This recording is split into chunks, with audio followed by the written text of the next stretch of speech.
For the most living creatures, there are only two sexes, the male and the female.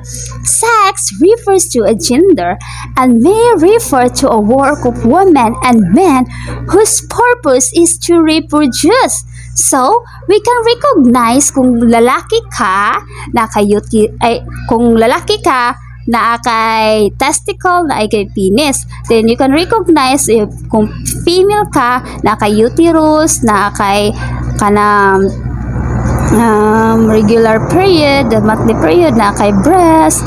Ma-identify imohang sex na female ka. So, sex daw does not change. So, if you're a girl or like a lesbian, magpa-transplant, na change iyang gender, but ang iyang sex, dili gyud na siya ma-change.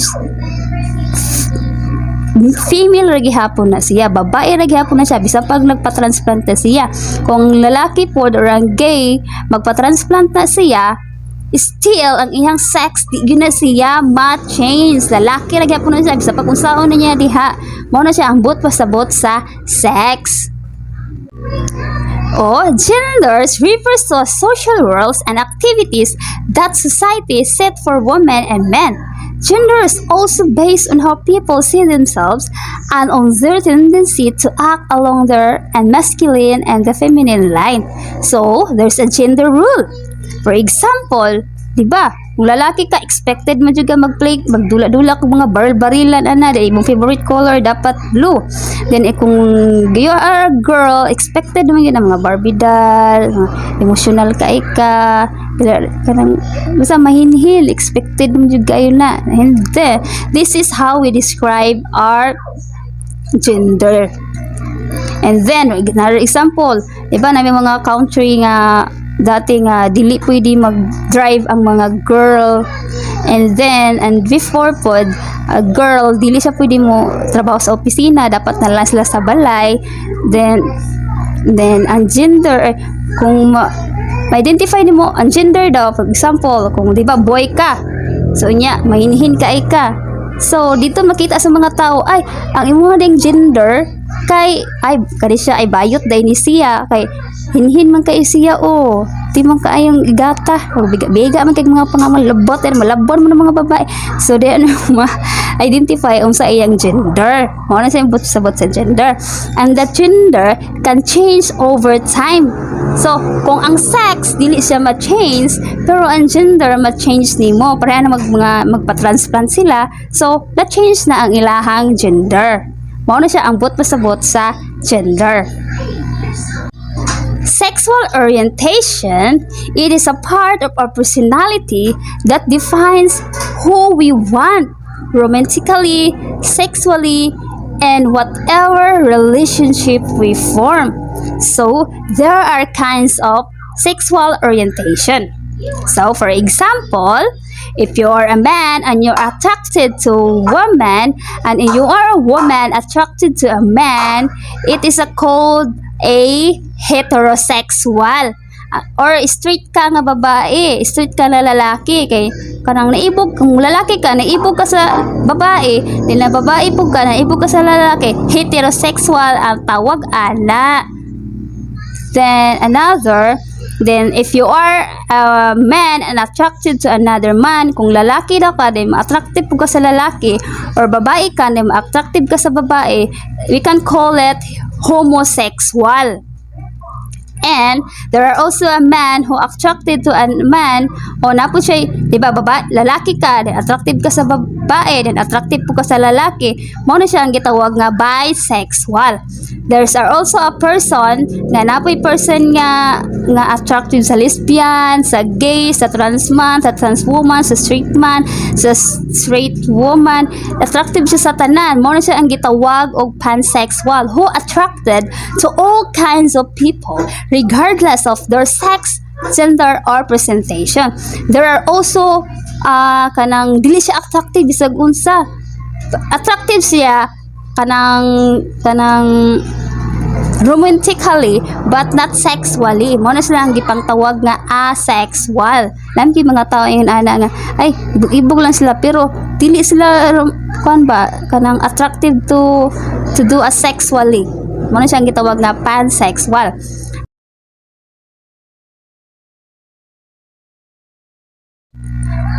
Sexual self, the part of yourself where you learn and understand your sexual development and how people's sexual activity. The internet on sex can influence your own sexual behaviors and responses. It speaks about social health, social orientation, gender identity, and gender expression. So this means to know yourself sexually, to do things that you make you feel good, to satisfy your desire. Sexual self is a complex experience of what physically, mentally, and emotionally arouses us. Gender expression. This is how you express your gender, and all of us have a different expression. So example, how Vice Ganda express himself. He has a time-crossed dresser, and sometimes his clothes are a man and his voice sounds a female, and sometimes he changes it. So this is how Vice Ganda express his gender. Gender identity, it is a self-identification and it is a personal sense of own gender. May mga question nga, how do you want to present yourself to the world? How do you want to be seen? What is your brain says about your gender? How do you identify yourself? Are you girl or boy? Example, if you are born with a penis, so you are a boy. But in growing up, you identify yourself as a man. And you feel yourself that you want to be a father, you want to be a brother, and you know inside you that you are a man. So it means your gender and your sex matches, then you can call it cisgender. So, mat-call ni mo siya cisgender. Kung lalaki jud ka, then na-feel gid mo nga lalaki jud ka, so na-match ang sex nimo ang imong gender, we can call it sex gender. Same ra gyapon siya sa girl. Kung girl ka, then feel gid nimo nga girl jud ka, nga kanang gusto jud ka mahimong mama, gusto ka mahimong kanang wife someday, ana. Then kabalo ka sa imong kagalingon kung unsa imong sex, kung unsa imong gender, we can call it cisgender. So, there are times that sex and gender that's not much. For example, what I've said earlier, if you are born with a penis and you're a man, then you're growing up, you identify yourself as a woman.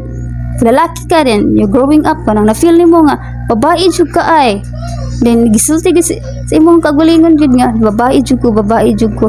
Na-feel gani mo sa inside nimo nga kanang lalaki ka, pero nag-act ka like a woman, maibog ka sa lalaki, dili ka sa babae.